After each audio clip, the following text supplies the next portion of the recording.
नागलोक के वासियों, स्मरण है आप सभी को कि किस छलावे के कारण आपकी जिया इस प्रकार दो भाग में विभक्त हुई थी। या उस घटना को भी भूल चुके आप सभी, या उस घटना को भी भूल चुके आप सभी, या उस घटना को भी भूल चुके आप सभी। स्वामी, कौन है ये दुष्ट अधम असुर?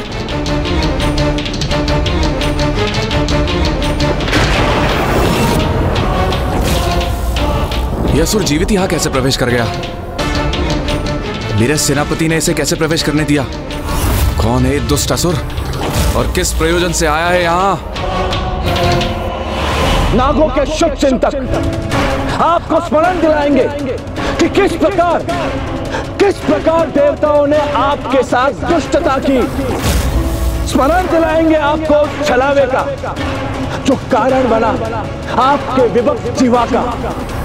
नागों की विभक्त जीवा की घटना का आरंभ तो ऋषि कश्यप से हुआ, जिन्हें ब्रह्मदेव ने सृष्टि में जीवों की उत्पत्ति का भार सौंपा था।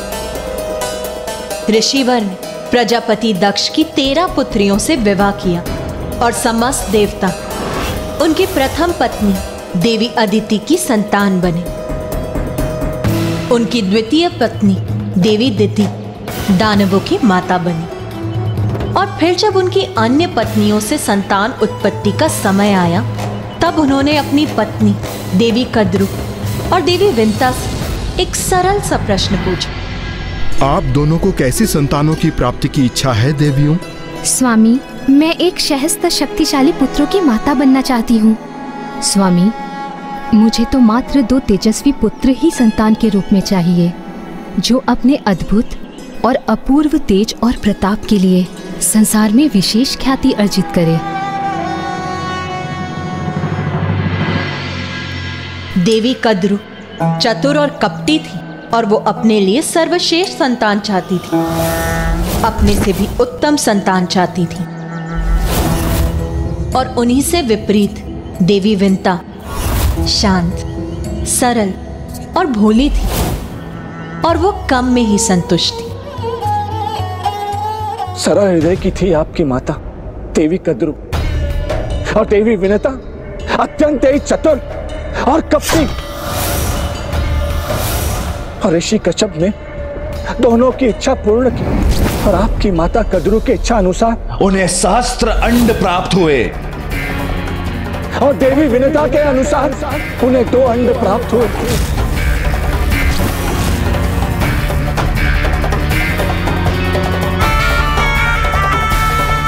देवी कद्रु के सहस्त्र अंड यथाशीघ्र ही संतान उत्पन्न करने लगे और इसी प्रकार जन्म हुआ शक्तिशाली नागों का।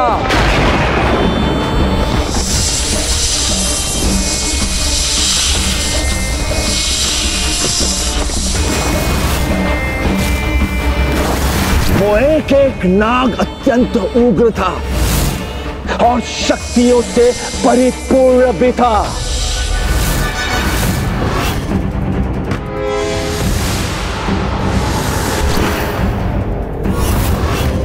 प्रतीत होता है मेरी पत्नी देवी नाग लक्ष्मी पर भी इन मायावी तरंगों का प्रभाव हो रहा है। मुझे किसी प्रकार इसके प्रभाव को रोकना होगा। किंतु देवी विनता कहाँ शांत बैठने वाली थी। उन्होंने समस्त नागों से अत्यंत ही शक्तिशाली और बलशाली संतानों की कामना की थी, किंतु दुर्भाग्यवश नागों के जन्मों के उपरांत भी उनके अंड में कोई भी गति उत्पन्न नहीं हुई।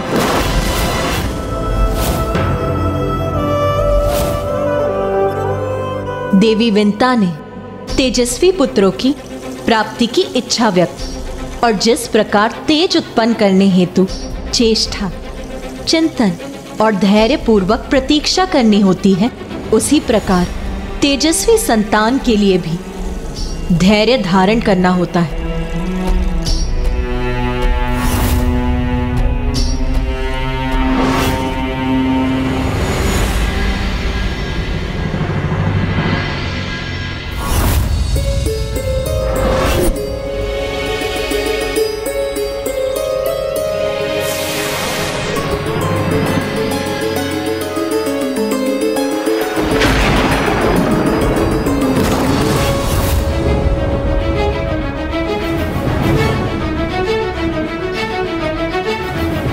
जब प्रतीक्षा करते करते बहुत समय बीत गया तो माँ का मन नहीं माना और वो चिंतित हो उठी। और फिर एक समय ऐसा भी आया जब उनके धैर्य का बांध टूट गया और इस पीड़ा से वो इतनी विचलित हो उठी कि उन्हीं के हाथों एक अंड खंडित हो गया। पुत्र, पुत्र, पुत्र, पुत्र, पुत्र।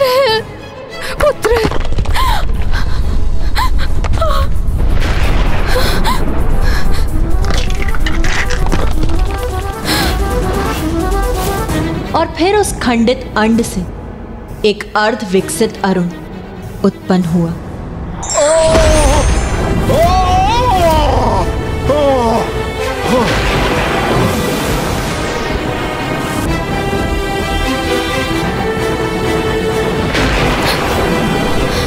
समय से पूर्व खंडित होने के कारण उससे उत्पन्न होने वाले देवी विंता के पुत्र अरुण के पंख अर्ध विकसित ही रह गए।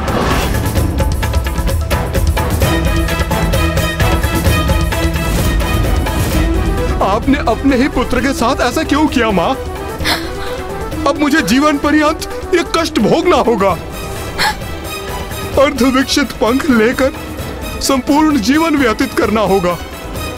मुझे क्षमा कर दो पुत्र, मैं गहन चिंता में डूब गई थी। मुझे और देवी कद्रू को एक साथ आशीर्वाद मिला था, किंतु उनके तो सहस्त्र अंड उनके पुत्रों को बहुत समय पूर्व ही जन्म दे चुके थे, किंतु मेरे अंड अभी भी उसी अवस्था में थे। इसीलिए धीरज खोकर मैं ये भूल कर बैठी। मुझे लगा कि उस अंड के आवरण के कठोर हो जाने के कारण तुम उससे बाहर निकलने में असमर्थ हो रहे हो। आपको अपना संयम खोने की अपनी इस भूल का दंड भुगतना होगा। आपको माता कद्रू की दास बनकर रहना होगा। वही माता कद्रू जिनके अंड से अपने अंड की तुलना कर आप अपना धीरज खो बैठी पुत्र, और मेरे साथ ये अन्याय कर बैठी। पुत्र, अपनी माँ को ऐसा दंड मत दो। मुझे क्षमा कर दो पुत्र, मुझे क्षमा कर दो।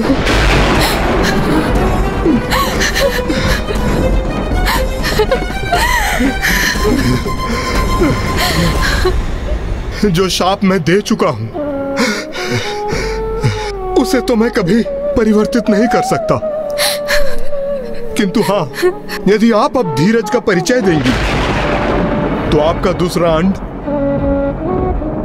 एक ऐसे शक्तिशाली अस्तित्व को जन्म देगा जो आपको दास्ता से मुक्त कराएगा।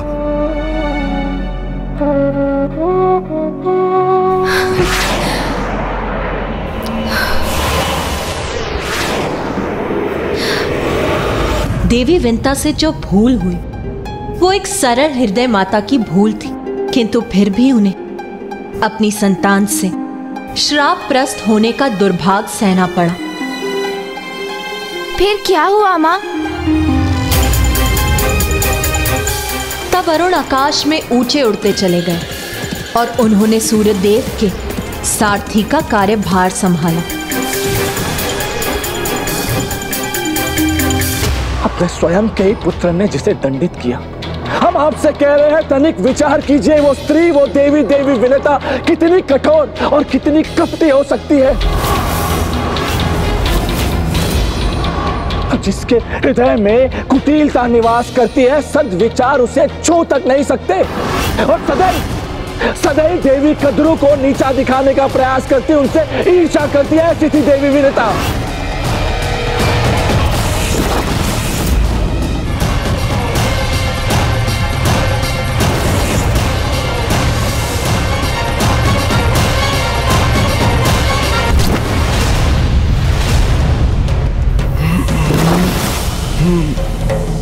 ये कैसा प्रभाव है इस मायावी असुर की माया का?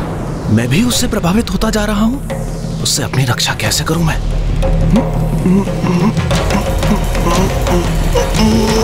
और एक दिवस ऐसी घटना हुई कि दुर्दशा से भरी देवी विनता ने नागलोक की देवी कद्रू को अपने जाल में फंसाने का प्रयास किया, किंतु वो कहते हैं ना जो कपटी होता है वो अपने चाल की जाल में स्वयं फंस जाता है। और दुर्भाग्यवश देवी विनता के साथ भी उस दिवस यही हुआ। वे स्वयं अपने चाल के जाल में उलझ गईं। उनके पुत्र अरुण का श्राप तो फलित होना ही था। इसीलिए एक दिवस ऐसी घटना घटित हुई जिसके कारण सदा के लिए देवी विनता को देवी कद्रू की दासी बनने के लिए विवश होना पड़ा। और उस दिवस समुद्र मंथन से उत्पन्न दिव्य अश्व उच्चेश्वरा उनके आश्रम के ऊपर से निकले और उनकी गति इतनी अधिक थी कि देवी कद्रू को यह प्रतीत हुआ कि उनकी पूंछ काली है।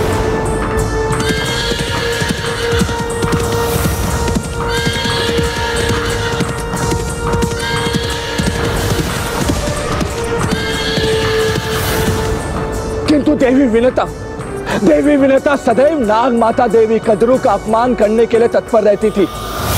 और जब उन्हें ज्ञात हुआ कि नाग माता को इस बात पर विश्वास है कि दिव्य अश्व की पूंछ काली है, तो इसमें भी उन्होंने अपने कपट का परिचय दिया और उन्होंने देवी कद्रू की सरलता का लाभ उठाकर उनसे इस अवस्था पर निश्चित कर दांव लगा दिया।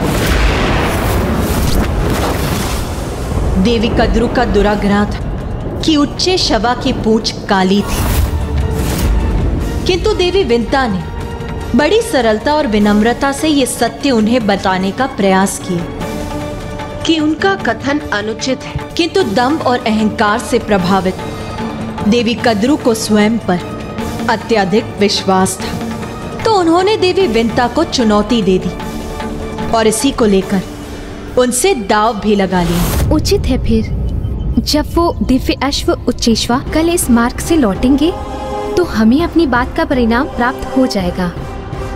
यदि मेरा कथन असत्य निकला तो मैं आपकी दासी बन के रहूंगी देवी विनता, किंतु यदि आपका विश्वास असत्य प्रमाणित हुआ तो आपको मेरे साथ साथ मेरे समस्त पुत्रों की दासी बनना होगा।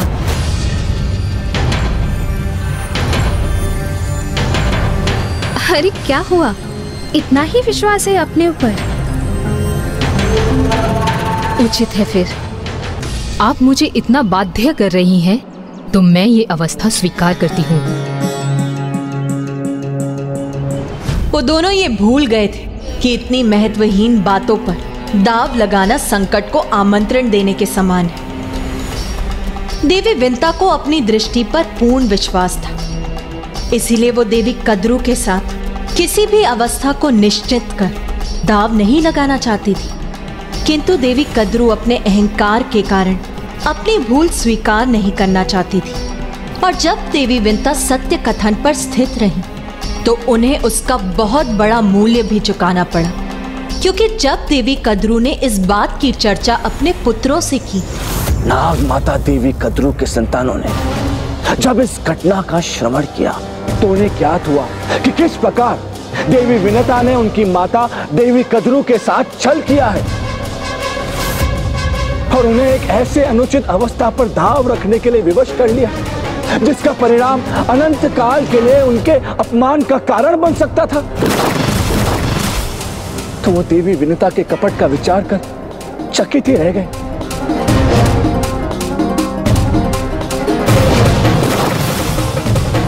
किंतु आप सभी के पूर्वज देवी कद्रू के योग पुत्र नाग मातृ भक्त थे।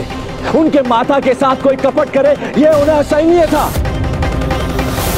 वो ये कभी नहीं देख सकते थे कि उनकी माता देवी विनता की दासी बनने पर विवश हो जाए। इसीलिए अपने माता के प्रति निष्ठावान पुत्रों ने उनकी रक्षा करने का प्रण लिया और एक योजना निर्माण की।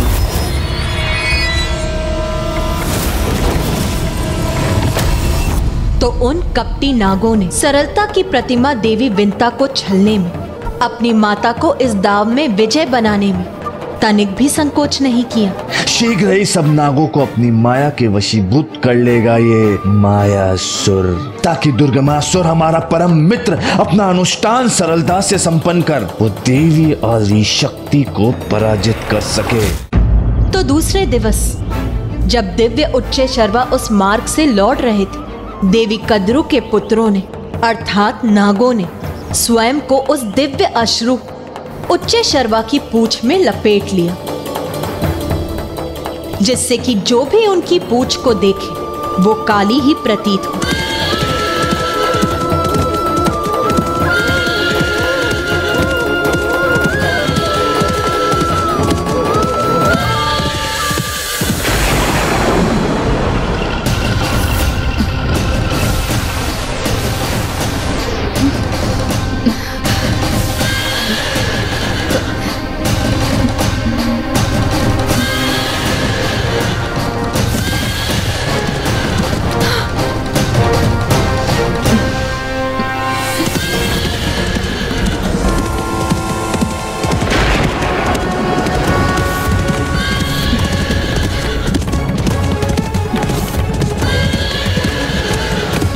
अरे, इन श्वेत दिव्य अश्व की पूंछ एक ही दिवस के अंतराल में काली कैसे हो गई?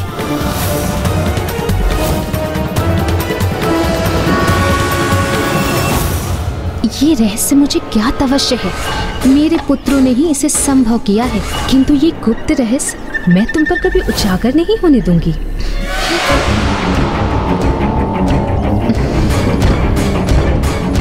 अपनी माता को प्रसन्न करने हेतु नागों ने निसंकोच अपने माता के आदेश का पालन किया, जिसके परिणाम स्वरूप निर्दोष देवी विंता देवी कद्रू और उनकी संतानों की सेविका बनने के लिए विवश हो गई और ऐसा अनेक वर्षों तक स्थिर रहा। जब देवी विंता के दूसरे अंड के खंडित होने पर अति बलवान गरुण देव का जन्म हुआ।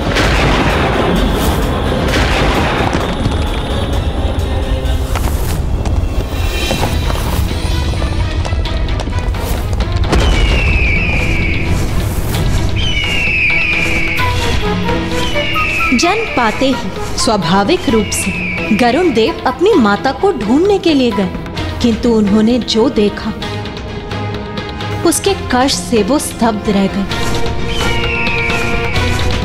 मुझे पता था भोजन नहीं, मैंने पुकारा था। अरे इन दोनों से पूर्व मेरा भोजन दो, शीघ्र करो, बहुत भूख लगी है, हमें शीघ्र भोजन दो। नहीं नहीं, शीघ्र भोजन दो, मैंने कहा था पहले, मुझे भूख लगी है, भूख लगी है। माँ,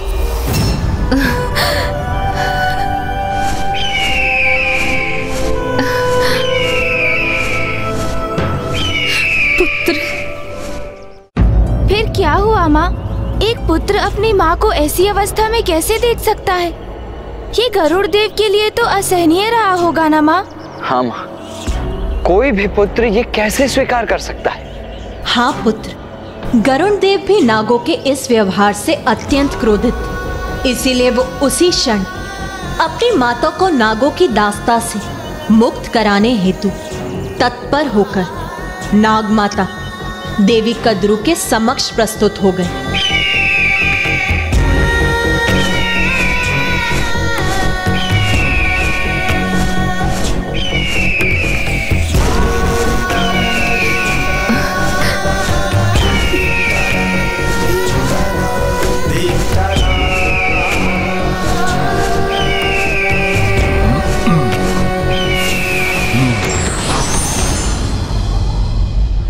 प्रणाम नाग माता, मैं विंता पुत्र गरुड़ हूँ। मेरी माता को आपकी दास्ता से मुक्त कराने के लिए आप क्या चाहती हैं? ओह, तो तुम अपनी माता को मुक्त कराने के लिए कुछ भी लाने के लिए तैयार हो? तो जाओ, स्वर्ग से मेरे लिए अमृत लाके मेरे समक्ष रख दो और मैं तुम्हें वचन देती हूँ, मैं तुम्हारी माता को मुक्त कर दूंगी। फिर क्या हुआ माँ? आगे बताइए ना।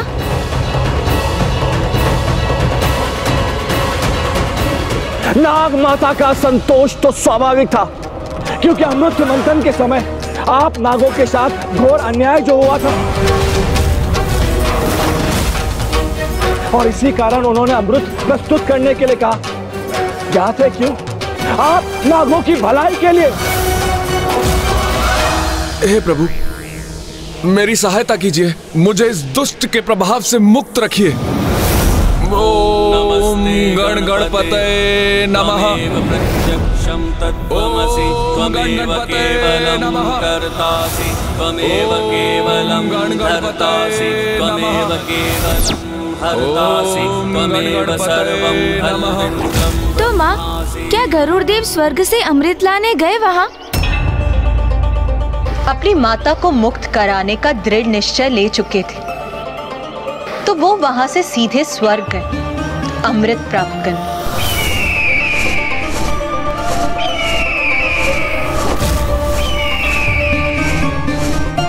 तो उन्हें सभी देवताओं ने रोकने का प्रयास किया और सर्वप्रथम अग्निदेव आगे बढ़े और अग्नि अस्त्रों की वर्षा की उन पर। फिर वरुण देव ने जलास्त्रों का प्रयोग किया।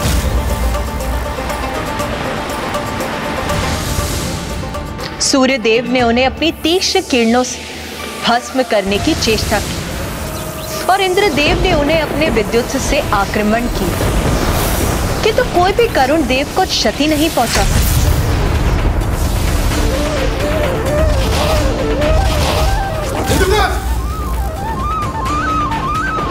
देवगण, मैं यहाँ आपसे युद्ध करने नहीं आया, मैं तो अमृत प्राप्त करने आया हूँ, और स्वयं अपने लिए नहीं, अपितु अपनी माता को दास्ता से मुक्त कराने के लिए।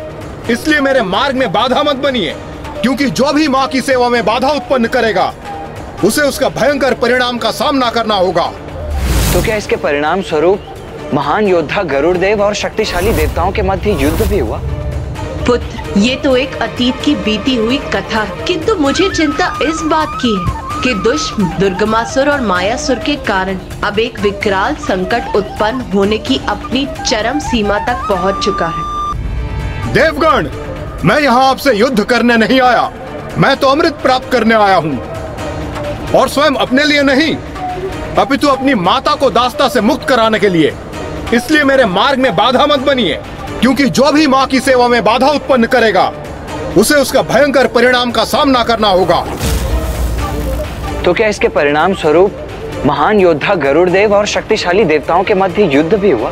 नहीं पुत्र, श्री हरि नारायण तो उनकी क्षमता से अत्यंत प्रभावित हुए और वो वहां प्रकट होकर गरुड़ देव को अपने वाहन बनने का प्रस्ताव दिया। प्रणाम प्रभु, मुझे अपना वाहन बनने का प्रस्ताव देने के लिए आपको कोटि कोटि धन्यवाद श्री हरि नारायण।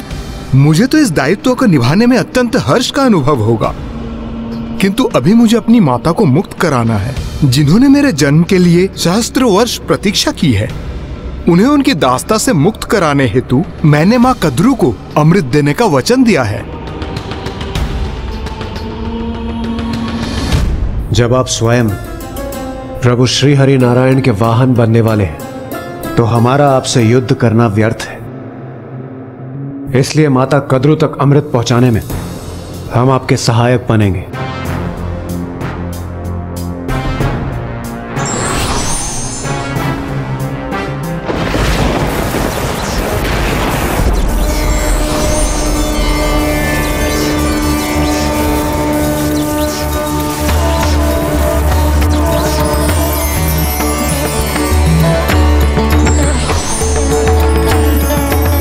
किंतु गरुड़देव, यदि ये अमृत नागों के हाथों में पड़ा तो सृष्टि का उचित चक्र अपने स्थान पर स्थिर नहीं रहेगा। आप अपने वचन अनुसार जैसे ही देवी कद्रू को अमृत प्रदान करेंगे और वो देवी विंता को मुक्त कर देंगी, मैं उसी समय उनसे पुनः अमृत प्राप्त कर लूंगा। और इस कार्य को पूर्ण करने के लिए मुझे अपने साथ चलने की अनुमति आपको देनी होगी। किंतु क्या ये नागों के साथ अन्याय नहीं होगा? अमृत पाने के तो वो भी अधिकारी हैं। नागों को इससे वंचित रखकर उन्हें छलना क्या अनुचित नहीं होगा श्री हरि नारायण? यदि आप ऐसा समझते हैं तो ये आपकी सहृदयता है, किंतु नागों को अमृत न देने का एक कारण है, क्योंकि उनमें अत्यधिक विष का वास होता है। इसलिए उन पर विश्वास करना कठिन है कि अमृत प्राप्त करने के पश्चात वो सृष्टि को किस प्रकार आतंकित करेंगे। कदाचित उनके प्रभाव से न केवल मनुष्य जाति अपितु अन्य जीवों का भी विनाश होगा। सृष्टि में असंतुलन उत्पन्न हो जाएगा। इसलिए नाग अमृत पान करने के योग्य नहीं है। इसलिए संसार को व्यर्थ के संकटों से सुरक्षित रखने हेतु हम ऐसा करने के लिए बाध्य हैं। फिर तो आपका कहना उचित है श्री हरिनारायण एवं इंद्रदेव।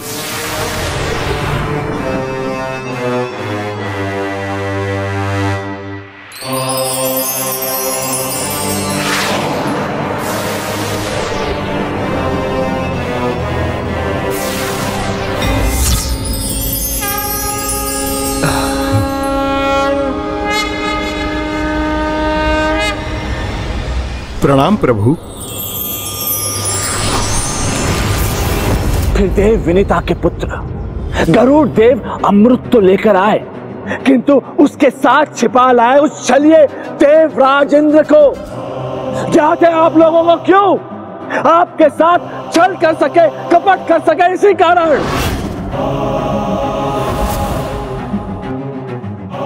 अब ये पूर्ण रूप से हमारे प्रभाव में आ रहे हैं। सफल हो रही हमारी योजना। शीघ्र अति शीघ्र ही अब हम इन समस्त नागों को माया के वशीभूत कर जड़ कर देंगे, ताकि ये नाग दुर्गमासुर के अनुष्ठान में एक कवच का कार्य कर सके। और फिर गरुड़ देव नागलोक पहुंचे और नाग माता देवी कद्रू के समक्ष अमृत कलश प्रस्तुत किया और सदैव के लिए अपनी माता को उनके दास्तां से मुक्त करा दिया। आज से तुम हम नागों की दास्ता से मुक्त हो। पुत्र।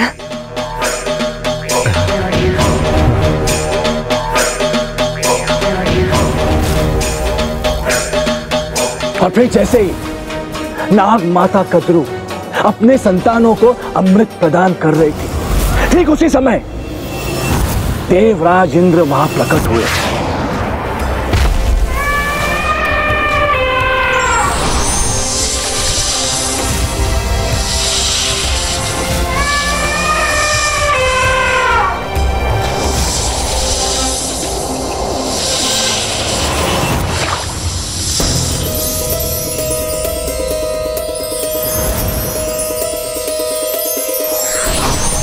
इन छल की हुई बूंदों का जितना लाभ उठा सकते हो उठा लो। अमृत की बूंदों को पीने के लिए जब नाग संघर्ष करने लगे तो खड़क के समान तीक्ष्ण धार से युक्त उन घासों के कारण ही उनकी जिह्वा दो भागों में विभक्त हो गई। इसीलिए नाग देवराज इंद्र और अन्य देवताओं को अपने दो भागों में विभक्त जिह्वा के लिए दोषी मानते हैं। और मुझे ज्ञात है वो दुष्ट मायासुर नागों की उसी सुप्त घृणा को जागृत करने का प्रयास करेगा। और जब किसी के मन में द्वेष की ऐसी भावना जागृत होती है तब उसका हृदय, उसकी बुद्धि दोनों विषाक्त हो जाती है। और अमृत के उन कुछ बूंदों से दुर्वा धूप तो पवित्र हो गई, किंतु आप सभी को अमृत प्राप्त नहीं हुआ। यदि कुछ प्राप्त हुआ तो वो था मात्र आपके जिह्वा का विभक्त होना। अपनी मात्र भक्ति का कितना अनुचित फल प्राप्त हुआ आपको। आपकी विभक्त जिह्वा। अमृत मंथन में आपके परिश्रम का क्या फल प्राप्त हुआ आपको? आपका विषैला शरीर। और इन सब के लिए उत्तरदायी कौन है? वो दुष्ट देवता।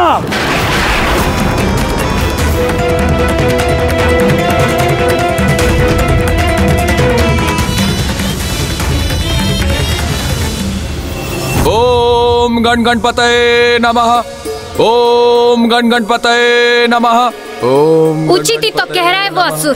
देवताओं ने हमसे इतना बड़ा छल किया और फिर भी हम सदा देवताओं का ही साथ देते हैं। अब समय आ गया है कि अब हमें देवताओं के विरुद्ध असुरों का साथ देना चाहिए। ये आप क्या कह रही हैं देवी? अपने विवेक को जागृत कीजिए। आज ही तो भ्रमजाल से मुक्त हुई हूँ मैं। आज ही मेरा विवेक जागृत हुआ है। उचित अनुचित का भेद कर पा रही हूँ मैं। भ्रमित तो वो असुर कर रहा है आपको और नागलोक के अन्य वासियों को।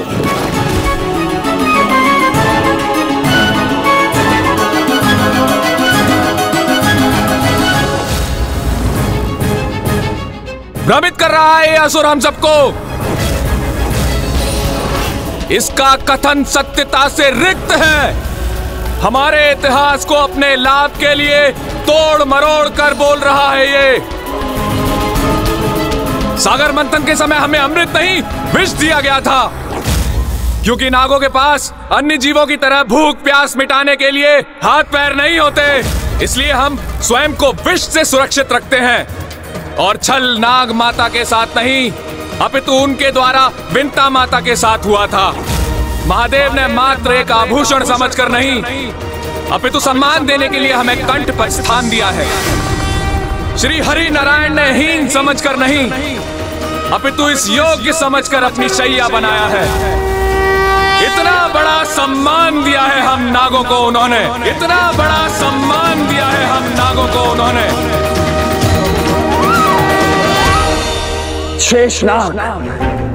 शेषनाग तो स्वयं भ्रम में है।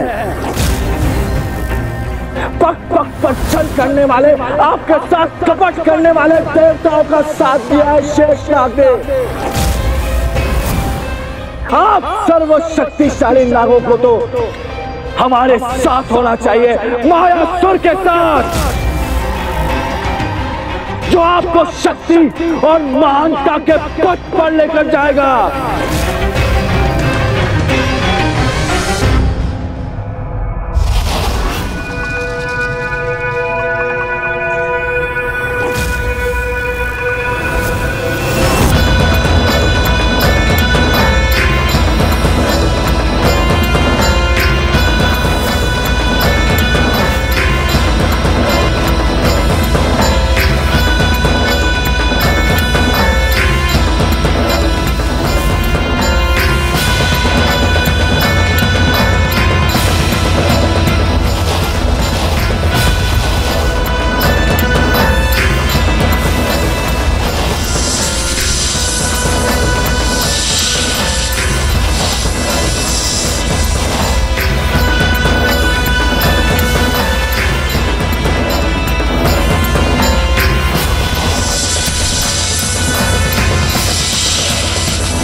कहां जा रही हैं आप?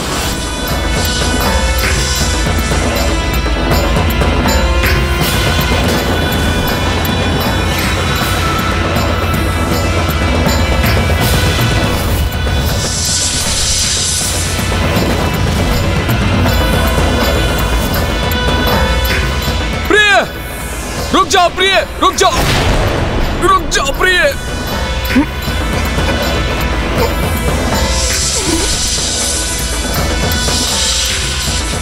ओम गण गणपतये नमः, ओम गण गणपतये नमः।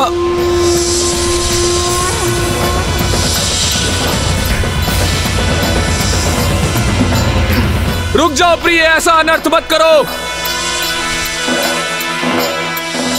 उसके किसी भी कथन पर विश्वास मत करो। रुक जाओ प्रिय, रुक जाओ।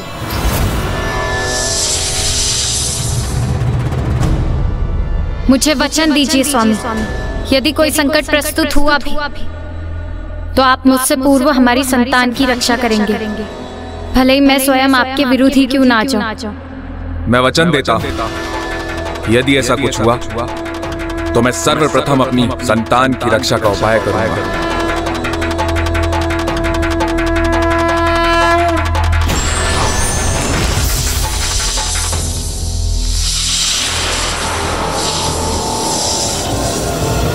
यदि ये उस दुष्ट की कुटिल योजना है तो हम अभी जाकर नागों की रक्षा करेंगे। नहीं पुत्र, नागों की रक्षा तो एकमात्र गणेश ही कर सकता है, और ये दायित्व तो पुत्र गणेश को ही संभालना होगा।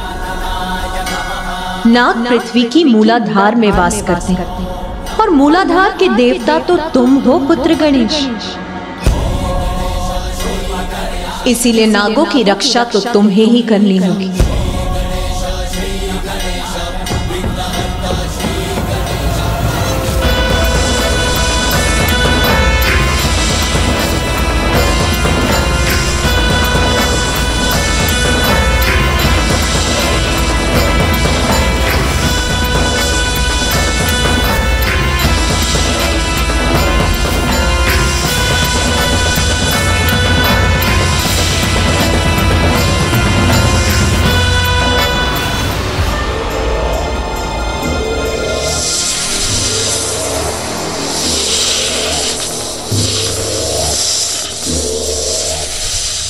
हमसे इन नागों की रक्षा कोई भी नहीं कर पाएगा, कोई भी नहीं। जाओ जाओ और जाकर मिट्टी को अपना आहार बनाओ और इस गुफा में बिछकर जड़ हो जाओ। जाओ। अब हम तुम सभी नागों को हमारी अर्थात मायासुर की गुफा में लेकर जाएंगे, जहां तुम सब मात्र और मात्र हमारी इच्छा अनुसार ही कार्य करोगे।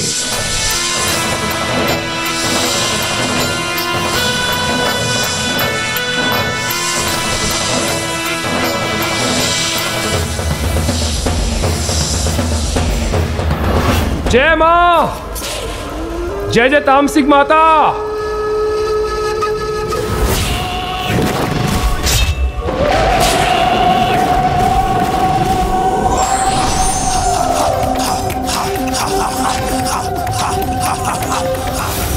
निन्यानवे लाख 99 सहस्त्र 94।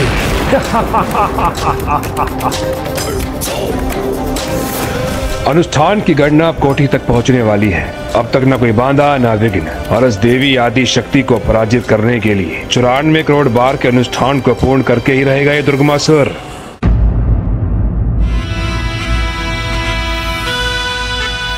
पुत्र गणेश, जैसा कि तुम्हें भली भांति ज्ञात, प्रत्येक जीव कुंडलिनी की शक्ति होती है, जो उसकी रीढ़ के आधार पर स्थित होती है, जहां मूलाधार चक्र भी स्थित। सुप्त कुंडलिनी शक्ति मूलाधार चक्र में मिट्टी खाकर पड़े सुप्त जड़ सर्प के समान स्थित रहती है। किंतु जब ये कुंडलिनी शक्ति जागृत होती है, तब वो मूलाधार चक्र से जीव के शरीर में स्थित सर्वोच्च चक्र सहस्त्रार चक्र, जो उसके शीश में स्थित होता है, वहां जाकर स्थित हो जाती है, और वो इस अवस्था में एक फन फैलाए नाग के समान प्रतीत होती। जागृत कुंडलिनी के परिणाम स्वरूप ज्ञानोदय से परम ज्ञान की अवस्था में पहुंचने की प्रक्रिया मूलाधार चक्र से ही आरंभ होती है, और मूलाधार चक्र में कुंडलिनी शक्ति को जागृत करने वाले एकमात्र तुम ही हो पुत्र गणेश। मोह माया की मिट्टी से उत्पन्न, सत्य के बोध से वंचित सुप्त कुंडलिनी को तुम अथवा तुम्हारा ध्यान ही जागृत कर सकता है। सुप्त कुंडलिनी शक्ति को ज्ञान की ओर अग्रसर फन फैलाए सर्प के समान गतिशील अवस्था में तुम ही ला सकते हो पुत्र गणेश, क्योंकि मूलाधार चक्र के स्वामी तुम हो। जीव का तो स्वभाव ही है जन्म धारण करते ही मोह माया में उलझ जाना। मिथ्या माया की मिट्टी को जब उसका अस्तित्व अपना आहार बनाता है, तब उसका मूलाधार चक्र उसकी वास्तविक ऊर्जा जड़ हो जाती है। मायावी शक्ति का स्वामी मायासुर नागों के साथ भी कुछ ऐसा ही कर रहा होगा। जिस प्रकार जीव के शरीर में मूलाधार चक्र कुंडलिनी के नीचे स्थित होता है, उसी प्रकार संसार का मूलाधार नागलोक में ही स्थित। इसीलिए मूलाधार अधिपति प्रथम पूज्य गणेश, तुम ही जाकर नागों को इस माया से मुक्त करो, अन्यथा बहुत देर हो जाएगी। क्योंकि यदि दुर्गमासुर नागों को अपना कवच बनाकर स्वयं को सुरक्षित रखकर अपना अनुष्ठान पूर्ण करने में सफल हो गया, तो फिर उसे युद्ध में पराजित करना बहुत कठिन होगा पुत्र।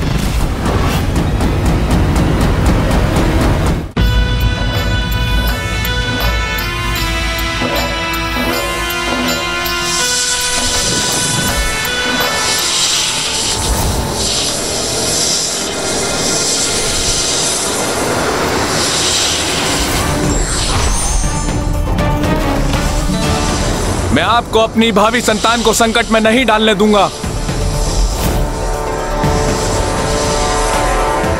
तो फिर मुझे रोकने का प्रयास करके देख लीजिए नागलोक के अधिपति शेषनाग जी।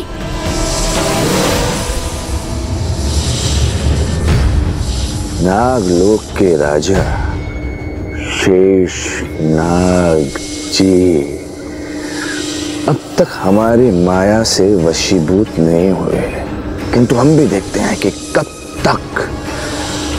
तक शेषनाग अपने आप को हमारे माया के प्रभाव से बचा सकता है।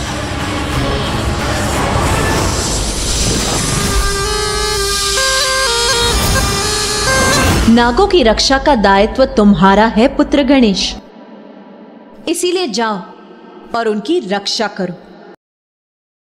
मायासुर को अवश्य रोकूंगा मैं माँ। नागों को मायासुर के जाल से मुक्त कराऊंगा मैं, फिर चाहे उसके लिए मुझे कुछ भी क्यों ना करना पड़े।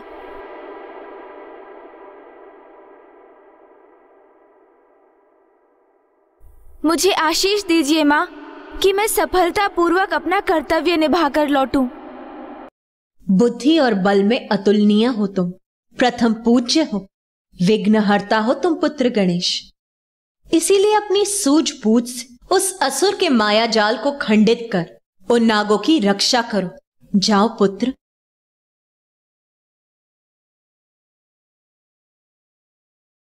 विजय भव पुत्र।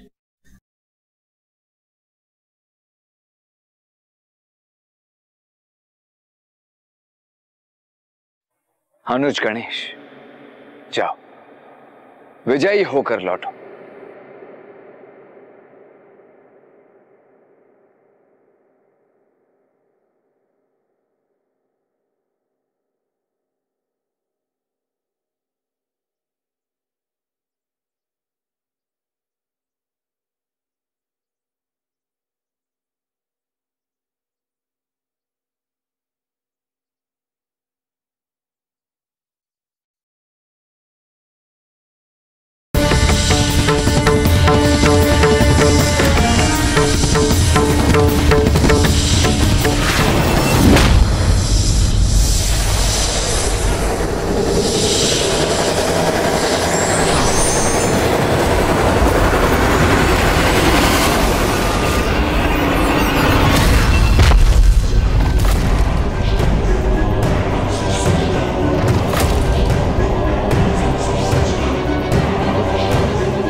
से मुझे मेरे अंड को लेकर आगे बढ़ने दीजिए अपने मार्ग पर। सर्वथा अनुचित है आपका मार्ग देवी, उस पर आपको आगे कैसे जाने दूं? मेरे रहते ये कदापि संभव नहीं। तो फिर मेरा सामना करने के लिए तैयार हो जाइए। मेरे मार्ग की बाधा बनेंगे आप, इसका बहुत भयंकर परिणाम होगा। फिर आप स्थल पर स्थित हो अथवा आकाश में।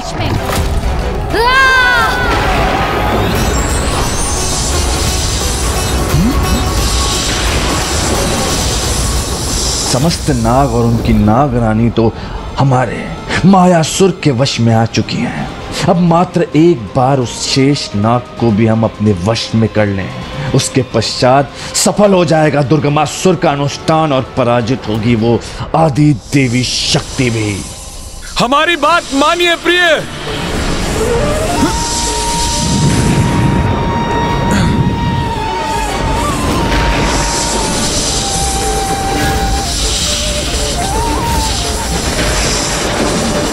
अब गणेश संसार के समक्ष अपना वो अवतार लेकर प्रकट होगा जो सज्जनों के लिए दया का सागर और दुर्जन पापियों के लिए अत्यंत कठोर और विकराल होगा। एक नवीन अवतार, एक नवीन रूप धारण करेगा गणेश। हट जाइए मेरे मार्ग से शेषनाग। मुझे मेरे अंड को लेकर आगे बढ़ने दीजिए अपने मार्ग पर। मेरे रहते ये कदापि संभव नहीं। तो फिर मेरा सामना करने के लिए तैयार हो जाइए।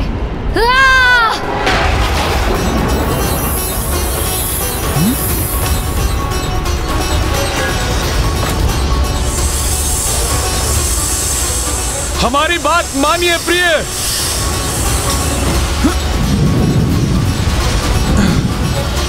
उत्तम, अति उत्तम, अद्भुत, अति अद्भुत। कितना आनंददायी दृश्य है ये। नागलोक का राजा शेषनाग और उनकी पत्नी के मध्य युद्ध, घमासान युद्ध, और ये मात्र हमारे मायासुर की माया के कारण ही संभव था।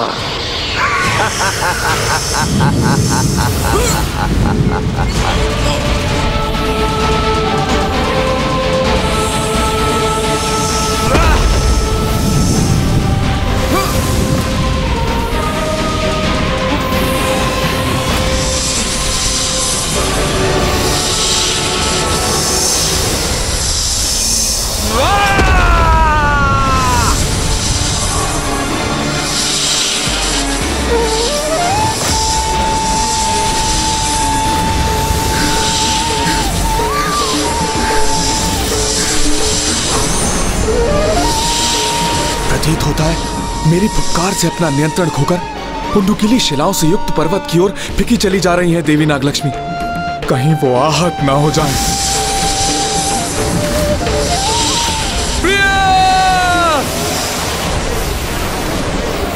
मुझे नागों की सहायता के लिए शीघ्र वहां पहुंचना चाहिए।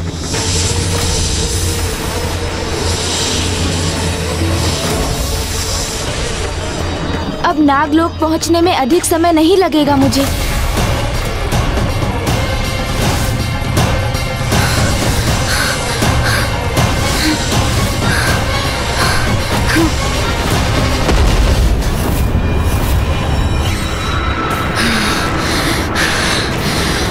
देवी नागलक्ष्मी स्वयं को नियंत्रित करने में सफल हो गई, अन्यथा वो अनर्थ हो जाता जिसके लिए मैं स्वयं को कभी क्षमा नहीं कर पाता। देवी नागलक्ष्मी तो अभी भी अत्यंत क्रोधित प्रतीत हो रही हैं।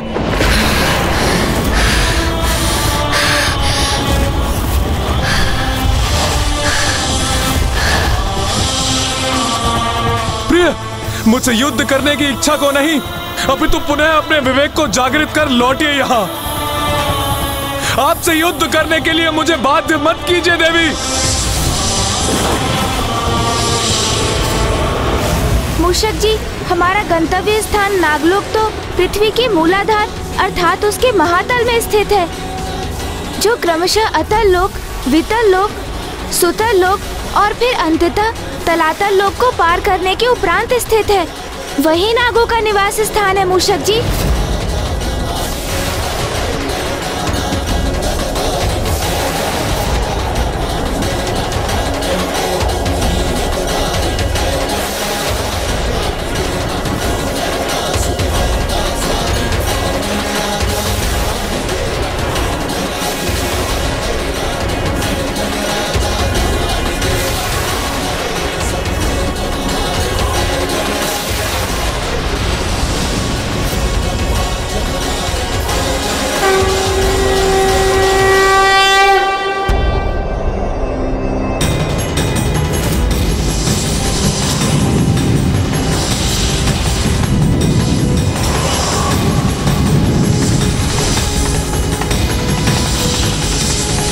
रुक जाइए प्रिय।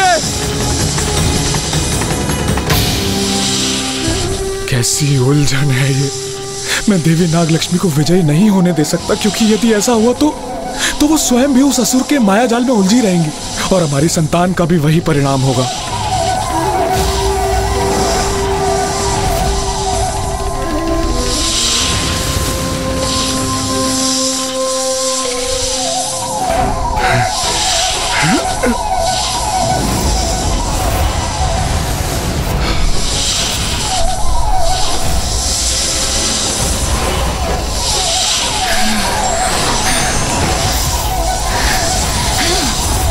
रुक जाओ प्रिय। छोड़िए मुझे।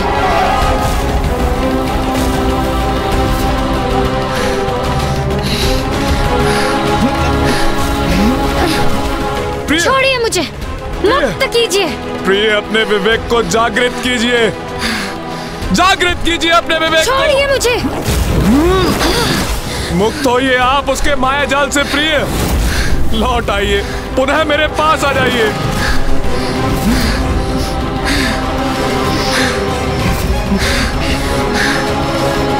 आप पर छाया ये माया का भ्रम नष्ट करने के लिए आपको यहाँ से दूर ले जाना होगा मुझे।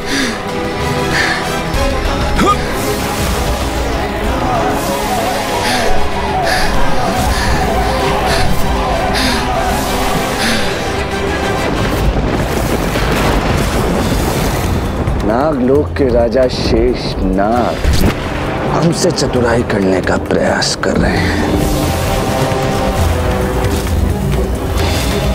अपनी पत्नी को मायासुर के माया के प्रभाव के क्षेत्र से दूर लेकर जाना चाहते हैं। हाँ,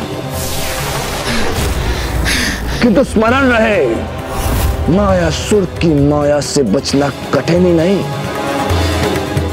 असंभव है, असंभव।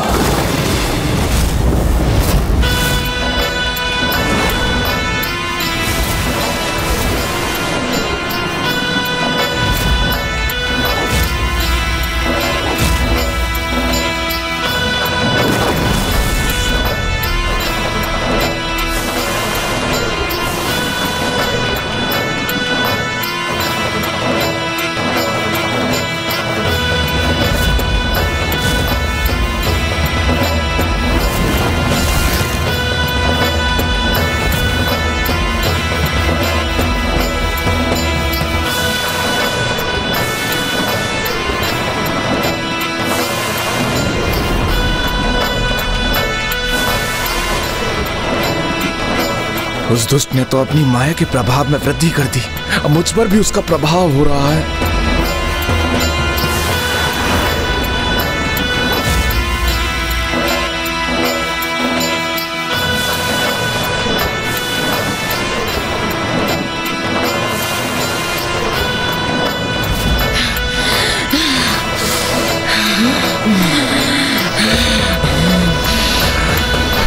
इनकी जकड़ तो क्षण पड़ गई है, यही उचित अवसर है अपने समस्त बल का प्रयोग कर इस चक्कर से मुक्त होने का।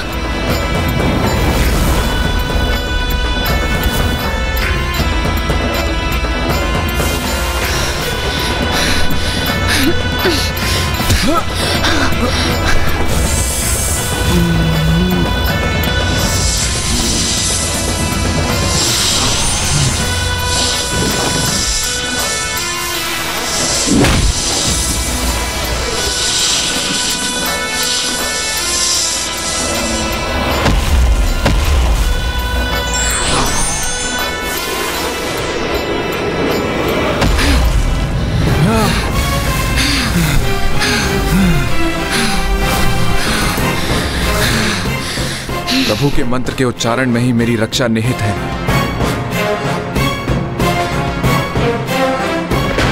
ओम गण गणपतये नमः। ओम गण गणपतये नमः।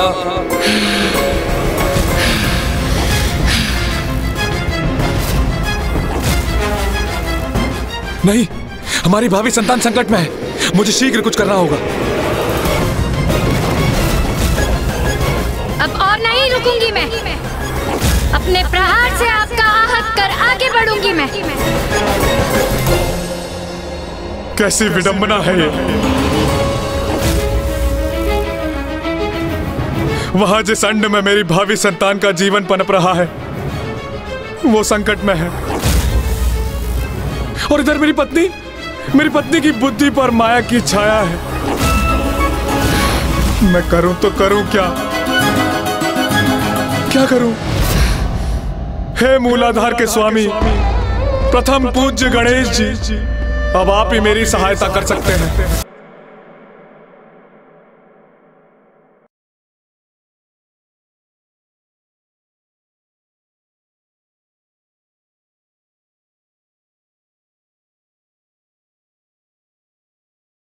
यहाँ तो कोई भी नहीं है। कहाँ गए नागलोक के समस्त निवासी? मुझे यहाँ पहुँचने में विलंब हो गया मूषक जी। माँ ने जिसके प्रति सावधान किया था हमें, वो घटित हो गया। वो दुष्ट मायासुर अपनी माया का जाल बुनकर नागों को भ्रमित कर दुर्गमासुर की रक्षा हेतु उन्हें अपने साथ ले गया है।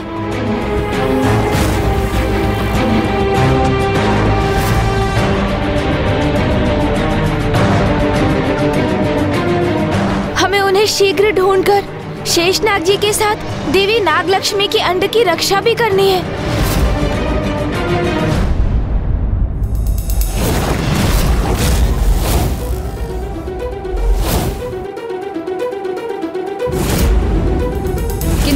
वचन दीजिए स्वामी, यदि कोई संकट प्रस्तुत हुआ भी तो आप मुझसे पूर्व हमारी संतान की रक्षा करेंगे।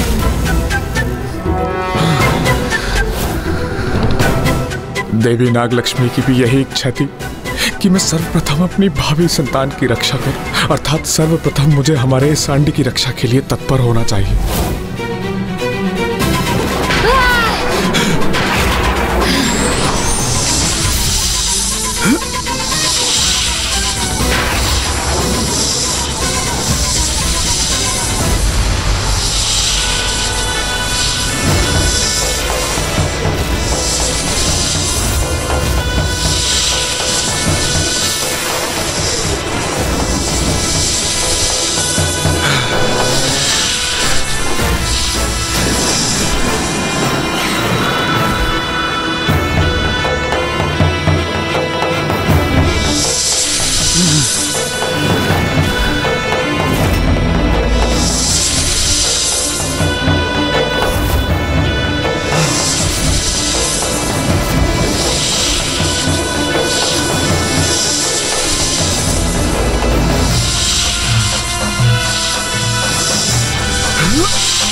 नहीं प्रिय, आपकी सुरक्षा की चिंता सता रही है मुझे।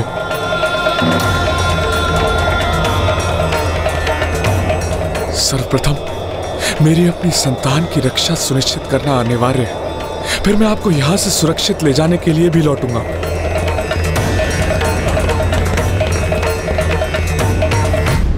ब्रह्म, ये कैसा भ्रम है तुम्हें नागलोक के राजा शेषनाग जी, कि तुम मायासुर की मायावी ध्वनि से बच के सुरक्षित रह सकोगे। देखो कैसे हमारी भीषण ध्वनि का प्रबल प्रभाव होगा तुम पे। समय आ गया है अपनी शक्तियों में वृद्धि करने का।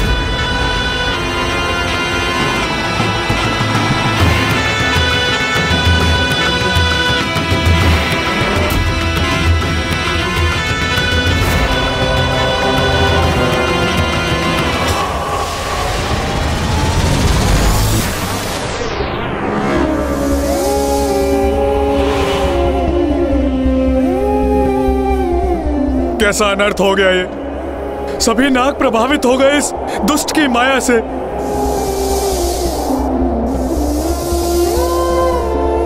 बस मैं शेष नाग ही शेष रहा हूं अब।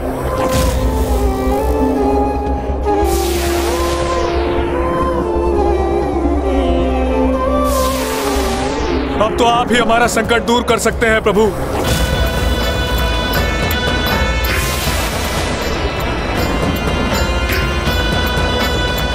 तो क्या आप गणेश जी, उस वरदान के पूर्ण होने का समय आ चुका है जो आपने मुझे दिया था?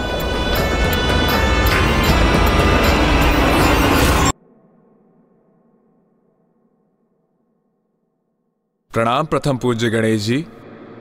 प्रणाम शेषनाग जी। प्रभु, आप तेजस्वी हैं, बुद्धि और चतुराई में श्रेष्ठतम हैं आप। अपनी असंख्य लीलाओं से आपने अनेकों बार इस सृष्टि की रक्षा की है और संसार को उन लीलाओं का साक्षी बनने का सौभाग्य प्रदान किया है प्रभु। शेषनाग जी, आप मेरी लीलाओं का उल्लेख अकारण तो नहीं कर रहे हैं, इसलिए कहिए आप मुझसे चाहते क्या है? मैं आपके समान तेजस्वी पुत्र चाहता हूं गणेश जी। मेरे समान? किंतु मेरे समान तो एकमात्र मैं ही हूँ, तो क्या आप मुझे ही अपने पुत्र के रूप में चाहते हैं शेषनाग जी? प्रभु, आपको अपने पुत्र रूप में पाकर मैं धन्य हो जाऊंगा प्रभु। तथास्तु। प्रभु धन्यवाद प्रभु। प्रथम पूज्य विघ्नहर्ता गणेश जी, आपने मेरे पुत्र रूप में प्रकट होने का वरदान दिया था मुझे। अब उसे पूर्ण करने का समय आ गया है प्रभु। मेरी सहायता करें और इस दुष्ट की माया को नष्ट कर हमें इस महासंकट से मुक्ति दिलाएं प्रभु। अब नागों की कुशलता आप पर ही निर्भर है प्रभु। सहायता करें प्रभु। अब मैं करूं तो क्या करूं मूषक जी? मुझे आभास हो रहा है कि नागलोक के नाग संकट और कष्ट में है और मुझे किसी निष्ठावान भक्त की गुहार भी सुनाई दे रही है। ओम गण गणपतये नमः। ओम गण गणपतये नमः। ओम गण गणपतये नमः।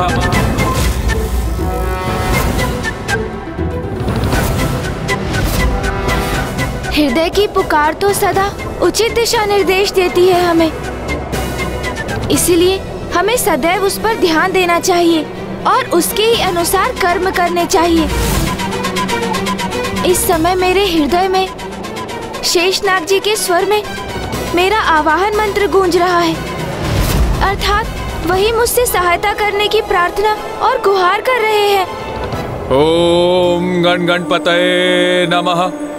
ओम गण गणपतये नमः। शीघ्रता कीजिए मूषक जी, चलिए। ओम गण गणपतये नमः। ओम गण गणपतये नमः। ओम गण गणपतये नमः। ओम गण गणपतये नमः।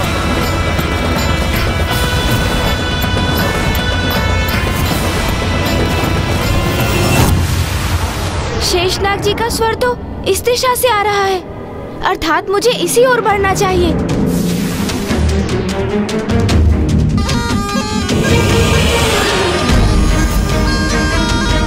ओम गण गणपतये नमः। ओम गण गणपतये नमः। ओम गण गणपतये नमः। ओम गण गणपतये नमः। ओम गण गणपतये नमः।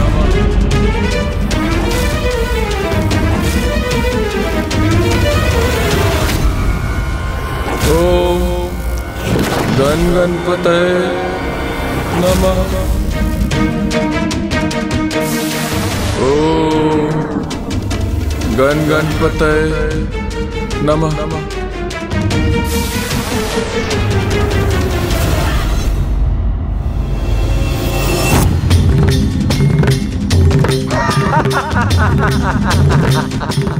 कहा था ना हमने शेषनाग कि हमारी माया से तुम्हारी रक्षा कोई नहीं कर पाएगा, कोई भी नहीं।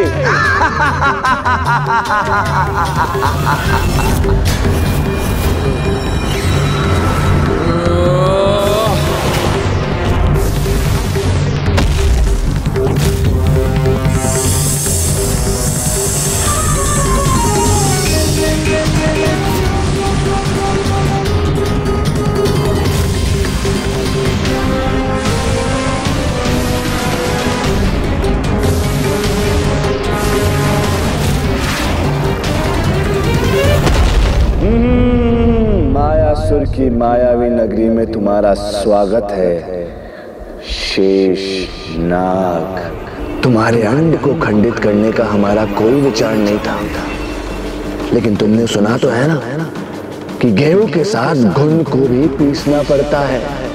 तुम्हारे भूमि पे गिरते ही तुम्हारा अंड भी भूमि पे गिरा और खंडित हो गया, अर्थात तुमने उसे सदैव के लिए खो दिया। अब तुम निसंतान रहोगे, निसंतान, निसंतान, निसंतान।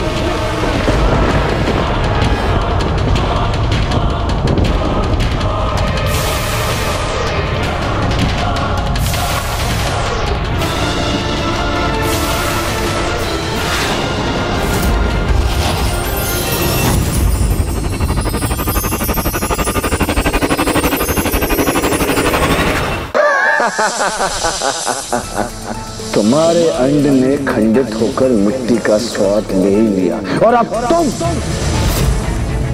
तुम भी जाओ और मिट्टी खाओ और अपनी पत्नी और अन्य नागों के बाती जाकर इस गुफा में स्थित हो जाओ और हमारे मित्र दुर्गमासुर की रक्षा करो। जाओ। नागलोक के राजा शेष नाग हमारे वशीभूत हो गए, मायासुर के माया के प्रभाव में आ गए।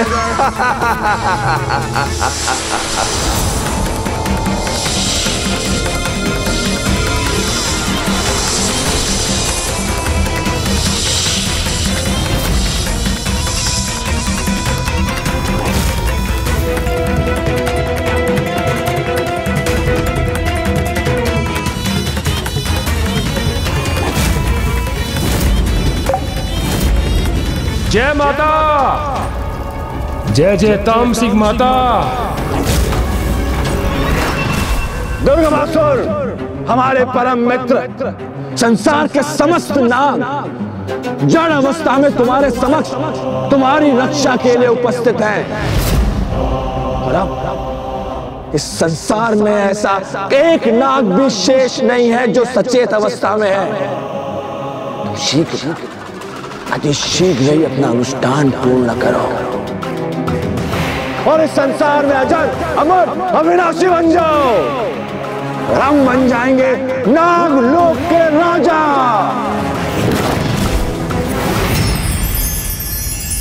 प्रथम पूज्य विघ्नहर्ता गणेश जी, आपने मेरे पुत्र रूप में प्रकट होने का वरदान दिया था मुझे।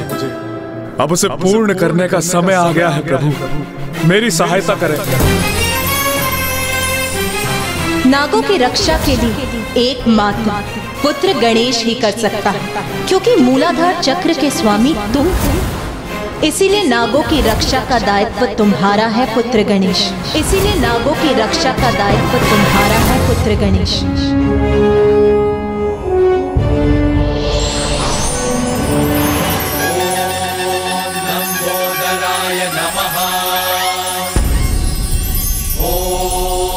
एकदंताय नमः।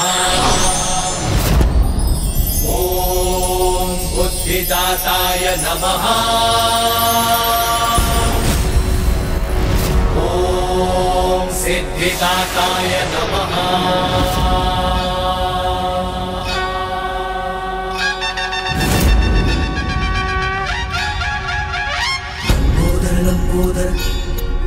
क्या हुआ नाग?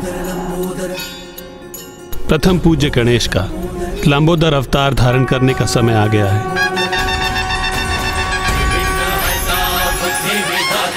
जय जय गजानन हे सिद्धिदाता लंबोदर लंबोदर। बुद्धि और विद्या के तुम ही हो दाता, है ज्ञान भंडार तुम में समाता। प्रेम से जाप प्रभु का है गाता, मोह माया से है सदा पार पाता। विघ्नहर्ता बुद्धि विधाता, जय जय गजानन हे सिद्धिदाता लंबोदर लंबोदर।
वक्रतुंड सुचिशुंड सोहे सुहावन तिलक माथे पे त्रिपुंड लागे बलभावन लंबोदर लंबोदर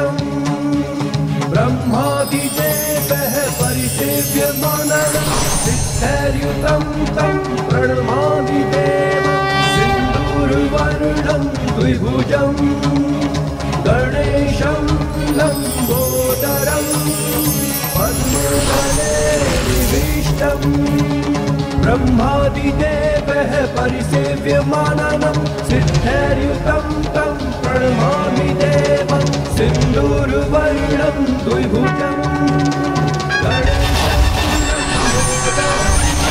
पद्मदले निविष्टं ब्रह्मादिदेवः परिसेव्यमानं सिद्धैर्युतं तं प्रणमामि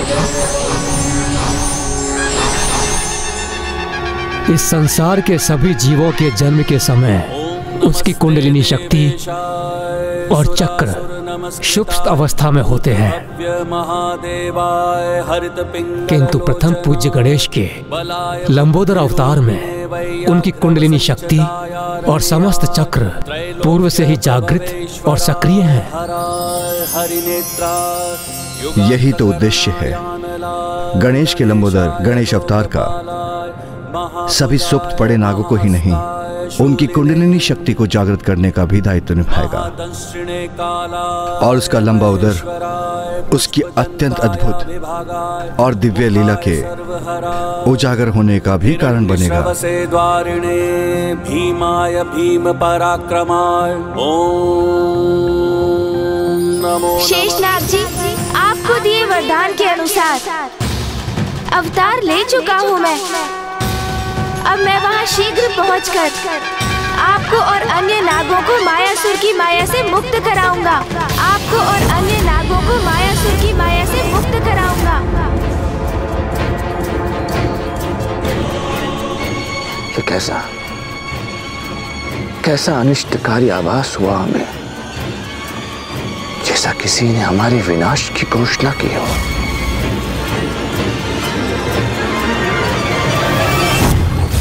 मायासुर ने तो अपनी असीम माया से अपने पिता ब्रह्मदेव को भी प्रभावित कर लिया था। उसकी माया को पराजित करने के लिए मुझे प्रस्थान करने से पूर्व प्रभु श्री महागणपति जी का अभिनंदन कर उनका आशीष प्राप्त करना चाहिए। वही मुझे इस कठिन कार्य में सफलता प्रदान करवाने में सहायक बनेंगे।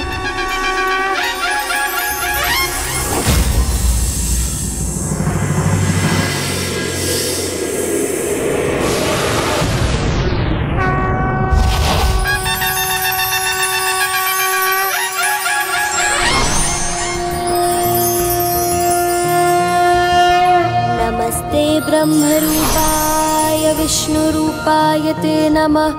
नमस्ते रुद्ररूपाय करिरूपाय ते नमः। विश्वरूप स्वरूपाय नमस्ते ब्रह्मचारिणे। भक्तप्रियाय देवाय नमस्तुभ्यं विनायक। महागणपति जी, ये आपकी कैसी अद्भुत लीला है। इसके पीछे क्या संकेत छिपा है मेरे लिए? ये उस परम सत्य का सूचक है पुत्र गणेश, जिसे संसार के अधिकांश जीव देखने और समझने में असमर्थ रहते हैं।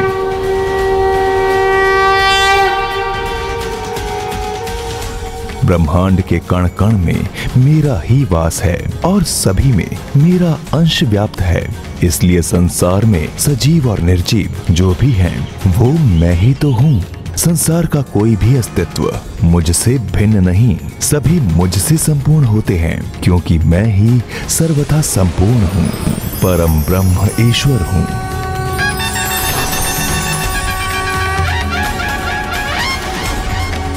ईश्वर के साथ सभी की एकात्मकता का यह गूढ़ रहस्य समझने में असमर्थ है वो मायावी मूर्ख मायासुर, क्योंकि वो तो स्वयं को ईश्वर से अन्य जीवों से पृथक मानता है, इसलिए उन्हें कष्ट पहुंचाने के लिए उन पर अपनी तुच्छ माया का प्रयोग कर उन्हें अकारण कष्ट देने का पाप करता है।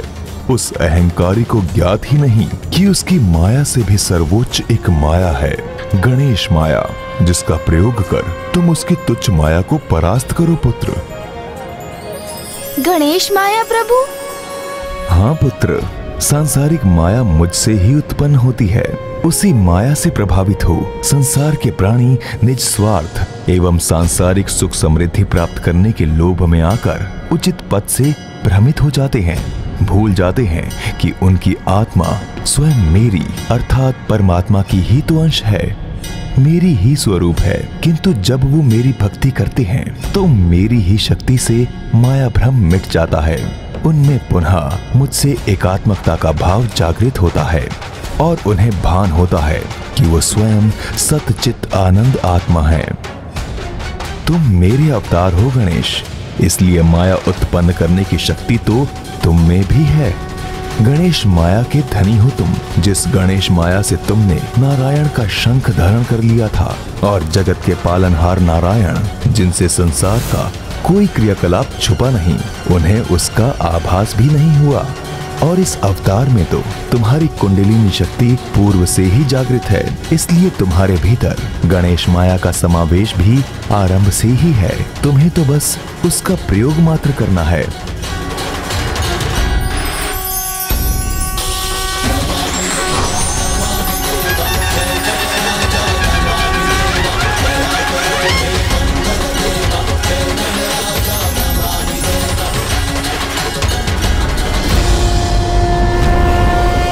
यही गणेश माया है। अब इसका उचित उपयोग कर सृष्टि की रक्षा करो।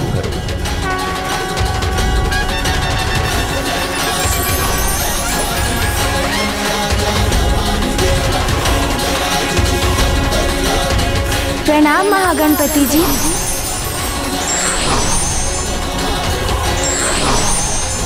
अपनी माया का बहुत प्रयोग कर लिया तुमने मायासुर, किंतु अब तुम्हें गणेश माया का अनुभव करना होगा।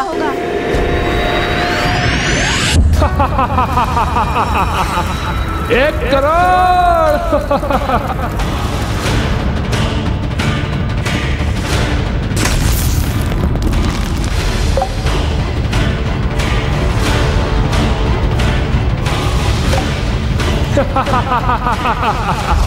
जय माता, जय जय तामसिंह माता। मेरे अनुष्ठान का लाभ हो रहा है, मुझे वृद्धि हो रही है मेरी शक्ति में, अब कोई नहीं रोक सकता मुझे। जय जय माता, जय जय तामसिंह माता।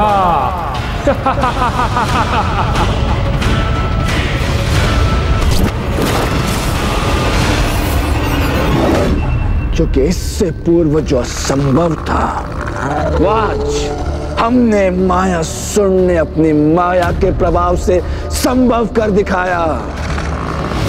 संसार के समस्त नागों को हमने अपनी माया से जड़ कर दिया। जड़ बुद्धि अज्ञानी असुर ये नहीं समझते कि जब भी किसी ने अहंकार के मद ऊंची उड़ान भरने का भ्रम पाला है, तो उस भ्रम के पर कटते ही वो विनाश के उतने ही गहरे गर्भ में जा गिरा है। संसार में इसके अनेकों उदाहरण उपलब्ध, फिर भी ये मूलमती ये समझने में असमर्थ है कि बल के आधार पर अन्याय करने वालों का अंत करने हेतु कोई उनसे भी अधिक बलशाली अवश्य प्रकट होता है। और ये भी सत्य है कि जब भी कोई दुष्ट अति करता है तो उसके संहार में अधिक समय नहीं लगता।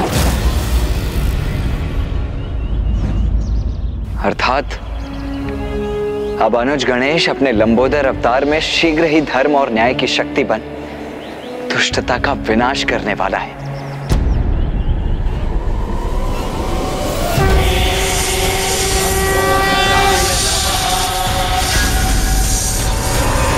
तो यही है वो दुष्ट मायावी मायासुर। तुम्हारा मित्र मायासुर तुम्हें अपने लक्ष्य से विचलित नहीं होने देगा। मित्र, तुम निश्चिंत हो जाओ और निश्चिंत होकर अपना अनुष्ठान पूर्ण करो और बन जाओ संसार के सर्वशक्तिशाली असुर।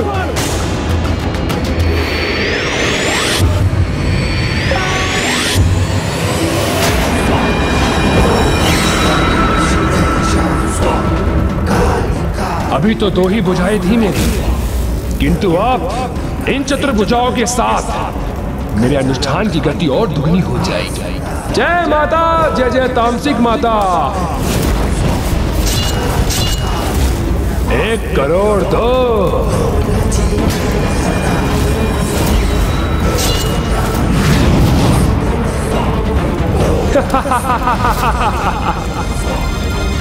एक करोड़ डी।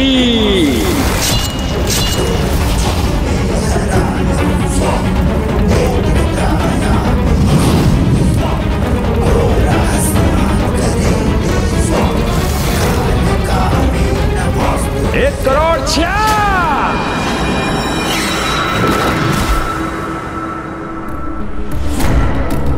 उत्तम, अति उत्तम मित्र। इसी प्रकार अपना अनुष्ठान करते रहो। तुम्हारा ये मित्र तुम्हारे अनुष्ठान में कोई बाधा नहीं आने देगा। हमने संसार के समस्त नागों को जड़ अवस्था में यहाँ उपस्थित किया है। और तो और नागलोक के राजा शेष नाग भी यहाँ उपस्थित हैं। मित्र, अब इस संसार में कोई भी नाग शेष नहीं रहा। निश्चिंत हो जाओ और अपना अनुष्ठान शीघ्र, अति शीघ्र पूर्ण करो। किंतु मैं तो शेष हूँ अभी, सर्वथा कुशल और पूर्ण रूप से चेतन अवस्था में।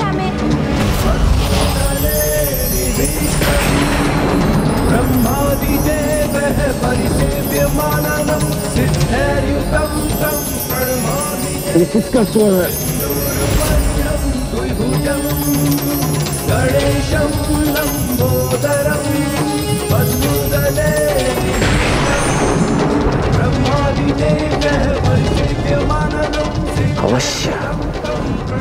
अवश्य कोई न कोई हमारे समीप आ रहा है, किंतु हमें स्पष्ट दिखाई क्यों नहीं दे रहा?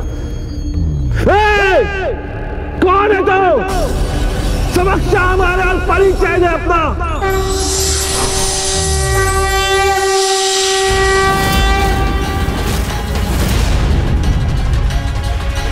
अरे, आपने मुझे नहीं पहचाना? मैं तो एक छोटा सा नाग हूँ। देखिए देखिए।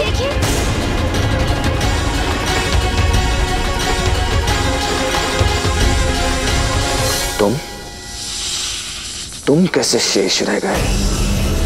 क्योंकि कोई भी नाग हमारी माया के प्रभाव से मुक्त नहीं हुआ। सबको जड़ कर दिया है हमने। अच्छा, सभी नागों को जड़ किया है आपने? हाँ। कदाचित ये सत्य नहीं, मात्र भ्रम है आपका। किंतु आपकी माया से मुक्त मैं ही नहीं, मेरे साथ मेरे अन्य सहयोगी भी शेष हैं अभी। कहाँ है तुम्हारा सहयोगी नाग? बताओ हमें, कहाँ है तुम्हारा सहयोगी नाग? अरे, उनसे भेंट करने के लिए आप इतने अधीर क्यों हो रहे हैं? तनिक धैर्य तो रखिए, मुझे अपनी चुटकी की ध्वनि तो करने दीजिए।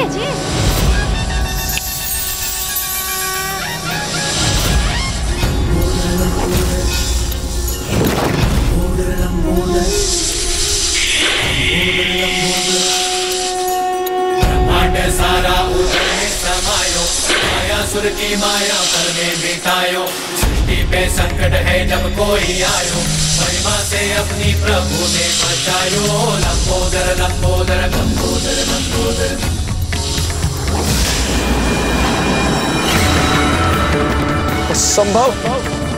असंभव है ये। इतने सारे नाग कैसे शेष आ गए? असंभव। ये तो है ही, किंतु एक और नाग भी शेष है अभी, जिसे देखकर आप चकित रह जाएंगे।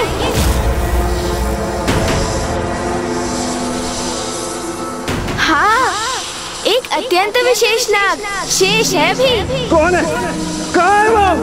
आप और कौन? आप ही तो स्वयं एक नाग ही है।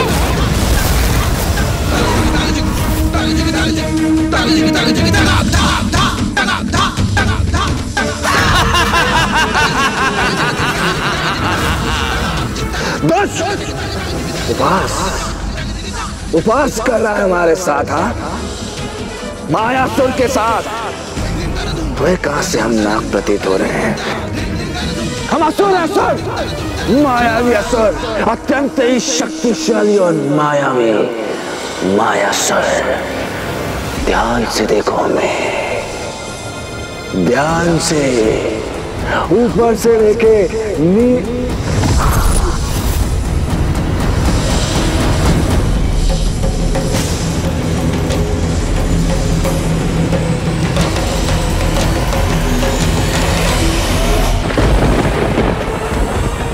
क्या हो रहा है हमारे साथ?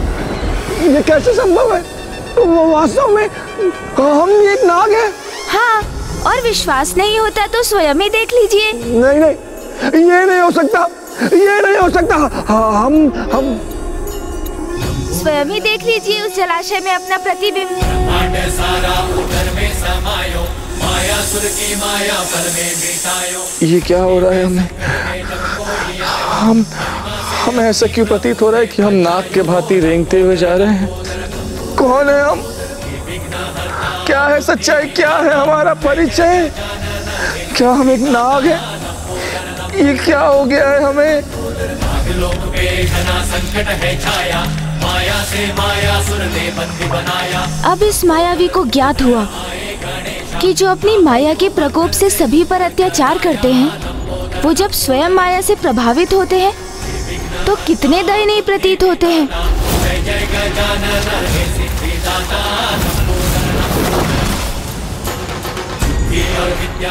असंभव, असंभव! ये क्या? हम तो एक नाग के समान प्रतीत हो रहे हैं। हाँ, यही है आपका उचित परिचय। हाँ, सत्य है, यही सत्य है, यही वास्तविकता कि हम असुर नहीं हैं। हम एक नाग हैं, नाग, एक भया हुआ नाग है हम। जय माता, जय जय तामसिक माता।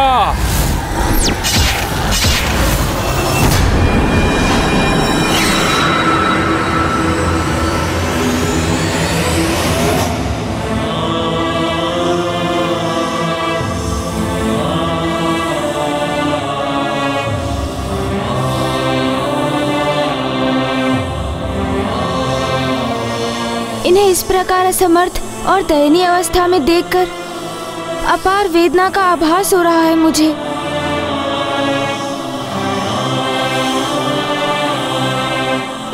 तुम्हारे अंड ने खंडित होकर मिट्टी का स्वाद ले ही लिया और अब तुम भी जाओ और मिट्टी खाओ और अपनी पत्नी और अन्य नागों के भांति जाकर इस गुफा में स्थित हो जाओ।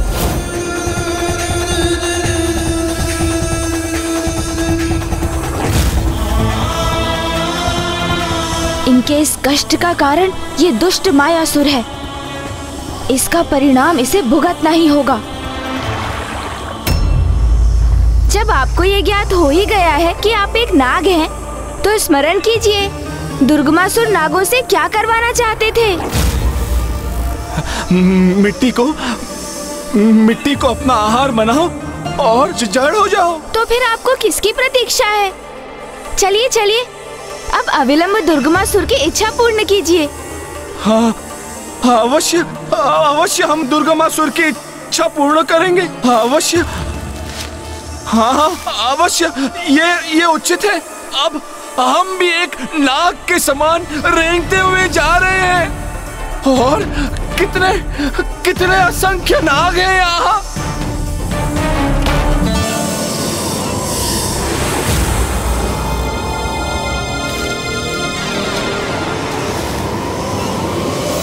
जो माया से अन्य जीवों की दुर्दशा करते हैं, समय आने पर स्वयं उनकी भी वैसी ही दुर्दशा होती है।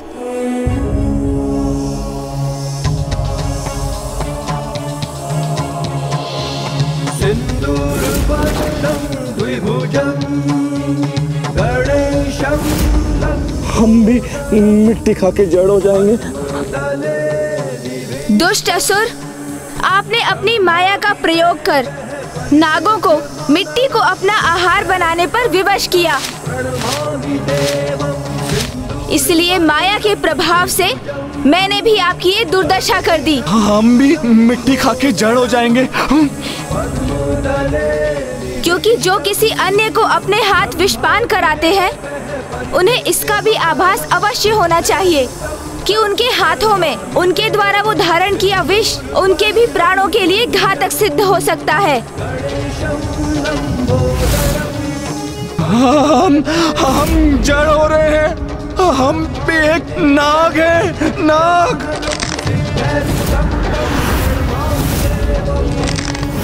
जय माता, जय जय तांत्रिक माता। 2 करोड़। एक दुष्ट का उपाय तो कर दिया मैंने, किंतु ये दूसरा दुष्ट दुर्गमासुर, इसे रोकने का भी कोई उपाय शीघ्र करना होगा मुझे।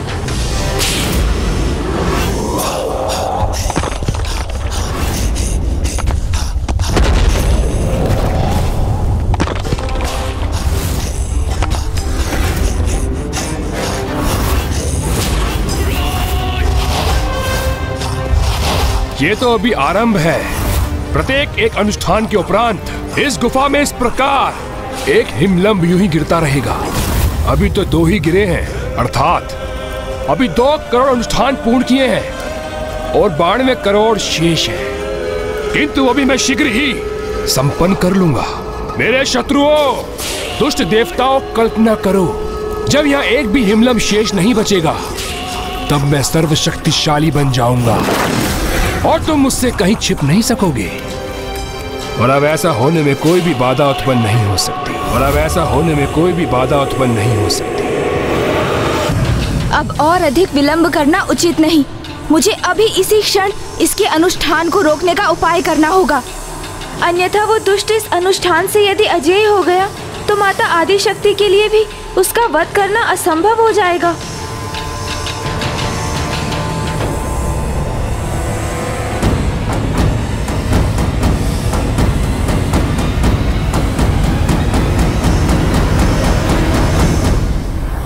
इस दुष्ट दुर्गमासुर ने अपनी सुरक्षा हेतु नागों को इस प्रकार यहाँ बिछाया है कि उन्हें पार कर आगे बढ़ना असंभव है। इसलिए सर्वप्रथम मुझे नागों को जागृत करना होगा,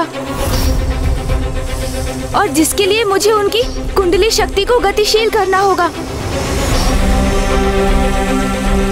तभी उनके भीतर स्थित माया रूपी मिट्टी बाहर आ सकेगी और ये उसके प्रकोप से मुक्त हो सकेंगे।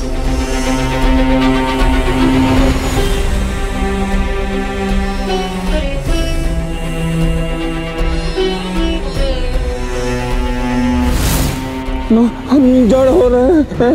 हम भी एक नाग है। नाग।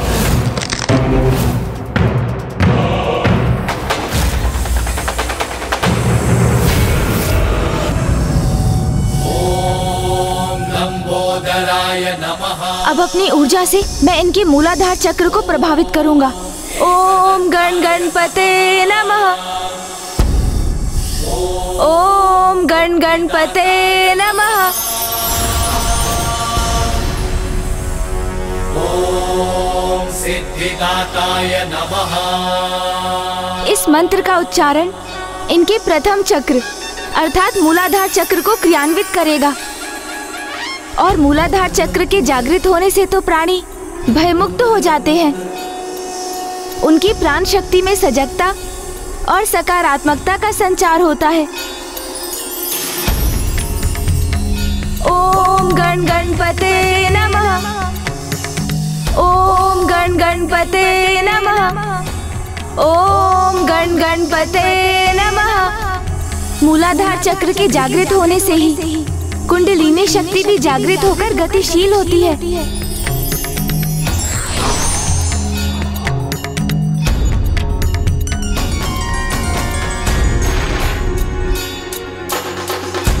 अति उत्तम।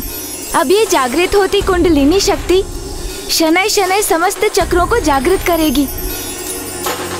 जिस क्रम में अगला चक्र है स्वाधिष्ठान चक्र, जिसकी जागृति जीवों के अवचेतन मन में छिपी पूर्व अनुभवों से उत्पन्न ग्लानि और पीड़ा से मुक्ति दिलाने के साथ उन्हें नकारात्मकता और गुणों पर विजय प्राप्ति में समर्थ बनाती है, जिनसे मुक्त होकर आत्मा आनंद की ओर बढ़ती है।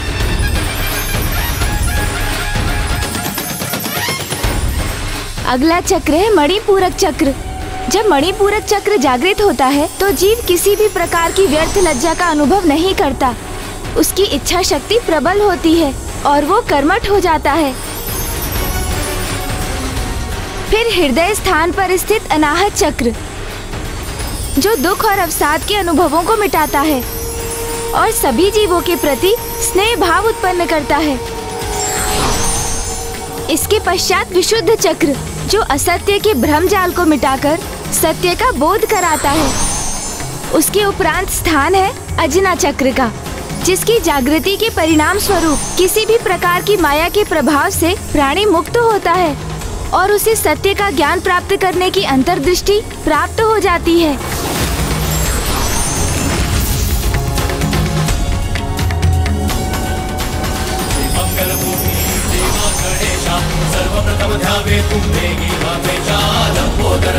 अजना चक्र के जागृत होते ही ये समस्त माया भ्रम से मुक्त हो चुके हैं और अब जब इनके अन्य समस्त चक्र भी क्रियान्वित हो चुके हैं तो इनकी कुंडलिनी शक्ति पूर्ण रूप से जागृत होकर इनके अंतिम एवं सर्वोच्च चक्र सहस्त्रार को भी क्रियान्वित करेगी।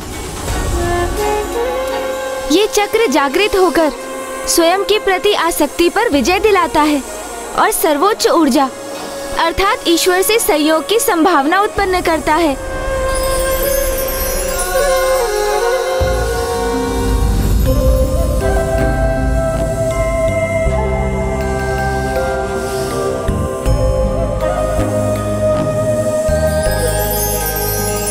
आप कौन है प्रभु? आपकी अपार दिव्य ऊर्जा मुझे मंत्रमुग्ध कर रही है। आपने मुझे नहीं पहचाना? पिताश्री, पिताश्री, पिताश्री, पिताश्री। मेरे पुत्र हो तुम? हाँ पिताश्री, मैं आपका पुत्र। मैं आपके समान तेजस्वी पुत्र चाहता हूँ गणेश जी। तथास्तु।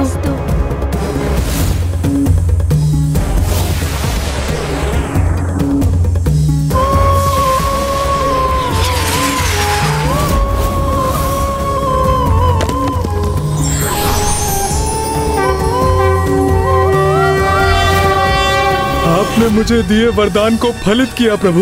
मेरे पुत्र रूप में जन्म लेकर आपने मुझे धन्य कर दिया प्रभु। आपने मुझे धन्य कर दिया। जय माता, जय जय तामसिक माता, जय तामसिक माता।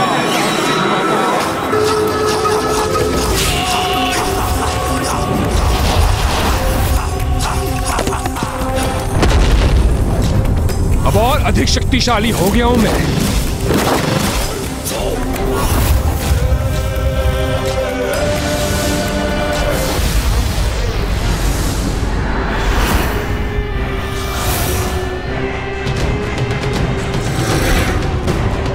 जाओ, मिट्टी खाकर जड़ हो जाओ। इस बालक की माया में कैसे आ गए? जय माता, जय जय तामसिक माता। पिताश्री, ये असुर तो बहुत तीव्र गति से अपना अनुष्ठान संपन्न कर रहा है। हमें भी इसे शीघ्र रोकने के लिए कुछ करना होगा, किंतु उसके लिए आपको अति शीघ्र समस्त नागों को जागृत करने में मेरी सहायता करनी होगी। किंतु वो हम करेंगे कैसे? उसी सर्वोच्च मंत्र के प्रभाव से, जिसने आपको उस असुर की माया से मुक्त रखा था। ओम गण गणपतये नमः। हाँ पिताश्री, एकमात्र गणेश मंत्र ही उनके मूलाधार चक्र को क्रियाशील कर उनकी कुंडलिनी शक्ति को जागृत करेगा, जिससे उन सभी की चेतना जागृत होगी और वो सभी माया की मिट्टी को उगलकर उसके प्रभाव से मुक्त होंगे। तो मैं सर्वप्रथम तुम्हारी माता देवी नाग लक्ष्मी को जागृत करूंगा। उसका कोई लाभ नहीं होगा। नागलोक के राजा शेषनाग जी।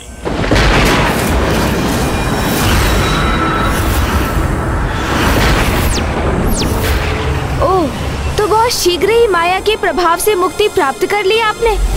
हाँ मायावी बालक, क्योंकि तुम्हारी तुच्छ माया ने हमारे शरीर के मात्र एक भाग को ही प्रभावित किया था। हमारे शरीर के दूसरे भाग तक पहुंचना असंभव है, असंभव। इस दुष्ट ने हम नागों के प्रति जो अपराध किया है उसका दंड देने दो मुझे पुत्र।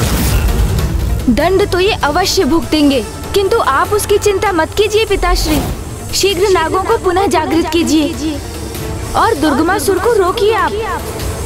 इसका उपाय मुझ पर छोड़ दीजिए, अन्यथा ये नागों के साथ पुनः अपनी माया की कोई क्रीड़ा करेगा।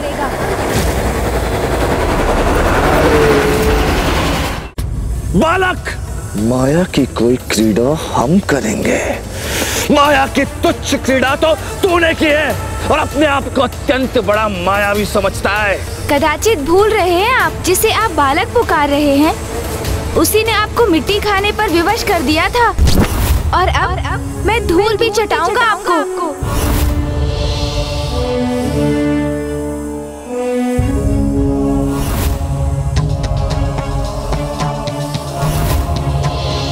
सिंदूरवर्णं द्विभुजं गणेशं लंबोदरं पद्मदले निविष्टं ब्रह्मादिदेवः परिसेव्यमानः। ओम गण गणपतये नमः। ओम गण गणपतये नमः।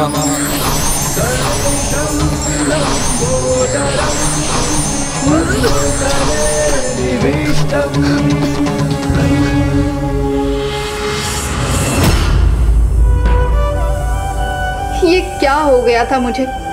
मैंने अपने ही स्वामी और अजन्मे शिशु को आहत करने का प्रयास किया। स्वामी, हमारा अंड कहाँ है? वो सुरक्षित तो है ना? जिस माया से आपने नागों के साथ अत्याचार किया, अब मैं उसी माया का प्रयोग कर आपको उचित सीख दूंगा।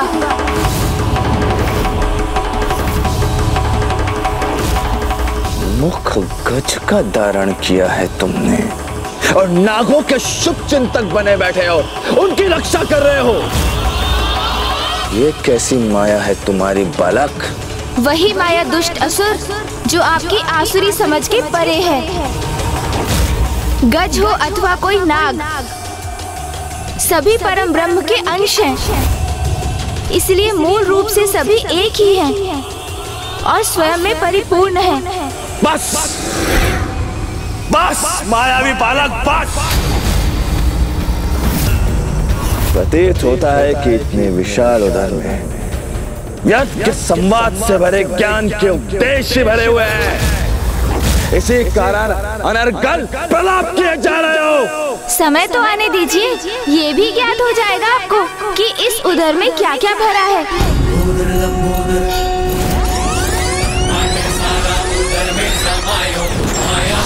माया पल में मिटायो, लंबोदर लंबोदर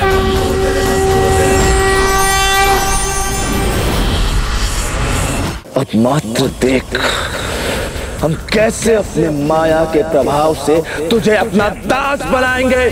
दास!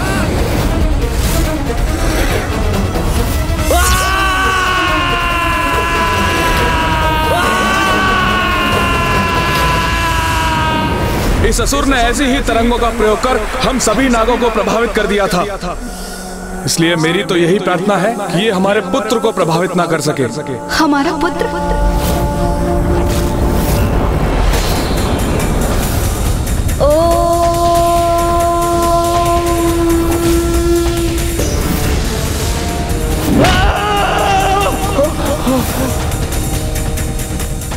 हमारा पुत्र इस दुष्ट असुर से निपटने में सर्वथा सक्षम है, इसलिए हमें अन्य नागों को जागृत करने का प्रयास करना चाहिए।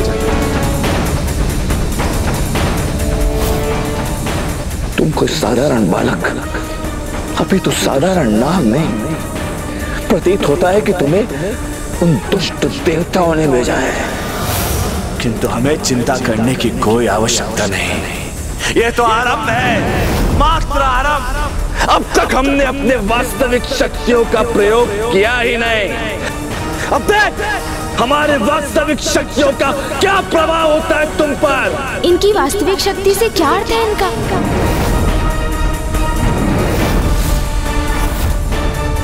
ओह, समझा, इनकी प्रतिमा जिसका इन्होंने निर्माण करवाया था। मैंने भी सर्वोच्च मंत्र का पूर्ण उच्चारण कहाँ किया है अभी, इसलिए कीजिए अपनी संपूर्ण शक्ति का प्रयोग। तुम्हारा ये आत्मविश्वास तुम्हारे अंत का कारण बनेगा मायावी बालक।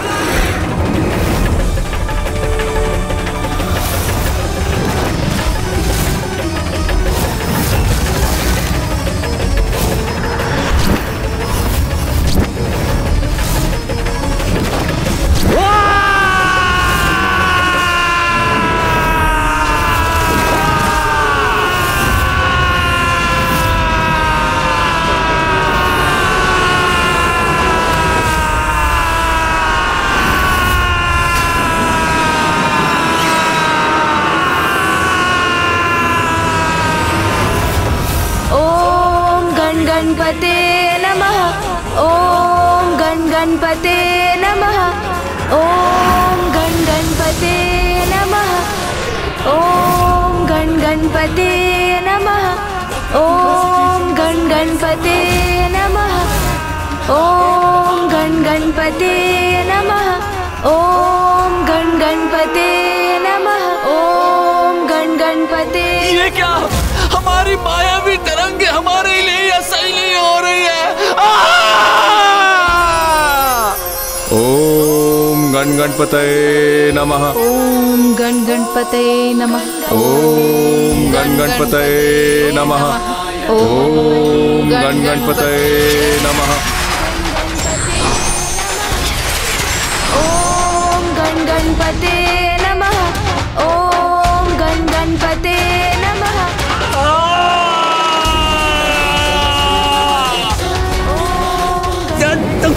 हो रहा है हमें। ओम गणपते नमः। ओम गणपते नमः। ओम गणपते नमः। ओम ऐसा प्रतीत होता है कि हमारा शीश फट जाएगा और असंख्य भागों में छिन्न भिन्न हो जाएगा। ओम गणपते नमः। ओम गणपते नमः। ओम गणपते नमः। ओम गणपते। ओम गणपते। असंभव, असंभव है ये, असंभव। हमारी प्रतिमा में हमारी मायावी शक्तियों का संग्रह था, उसे भी खंडित कर दिया तुमने। अभी तो उस प्रतिमा का अंत ही देखा है आपने, शीघ्र आप स्वयं अपना अंत भी देखने के लिए विवश होंगे।